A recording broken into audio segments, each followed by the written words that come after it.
नमस्कार। यह कहानी एक टेढ़े पेड़ की है जो कि अपने बाहरी रूप से हमेशा परेशान रहता था। बहुत समय पहले की बात है। एक घना जंगल था जिसमें बहुत सारे पेड़ थे।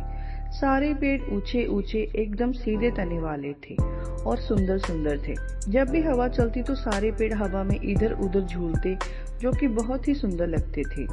इन्हीं सब पेड़ों के बीचों बीच एक ऐसा भी पेड़ था जो कि टेढ़ा मेढ़ा था और उसकी डालियां भी अजीब तरीके से मुड़ी हुई थी। वह पेड़ अपनी इस अजीबोगरीब दिख से बड़ा दुखी रहता था। वो हमेशा भगवान से इस बात से भी नाराज रहता था।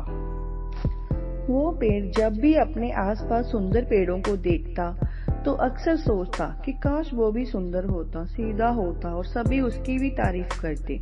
वो सोचता, पता नहीं भगवान ने मुझे ऐसा क्यों बनाया है। जंगल के आसपास के पेड़ अक्सर उस टेढ़े पेड़ को देखकर उसका मजाक उड़ाते थे और उसकी ऐसी हालत देखकर हंसते भी थे, जिससे देखकर वो टेढ़ा पेड़ उदास हो जाता था।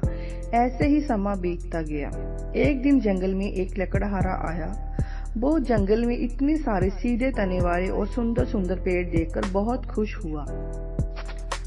उसने सोचा कि जब वो इतने सुंदर पेड़ों को काटकर उनकी लकड़ी बाजार में बेचेगा तो इसका उसको बहुत ज्यादा मुनाफा होगा और वो ज्यादा पैसे कमाकर अमीर हो जाएगा।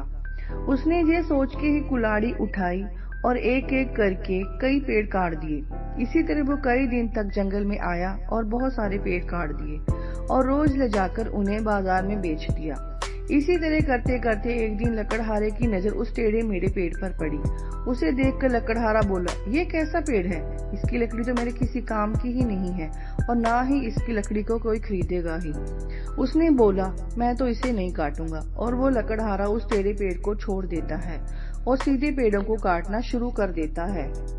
यह देखकर उस टेढ़े पेड़ को एहसास होता है कि आज उसका टेढ़ापन ने ही उसको बचा लिया है, क्योंकि अगर वो भी बाकी पेड़ों की तरह होता तो अब तक वो कट जाता और बाजार में बिक भी जाता।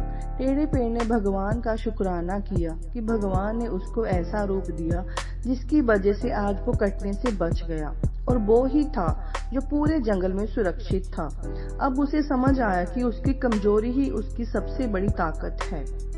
उसने अपने मन से भगवान का शुक्राना किया। इसलिए हमें कभी भी खुद को या किसी और को बाहरी सुंदरता या कुरूपता से नहीं परखना चाहिए। धन्यवाद।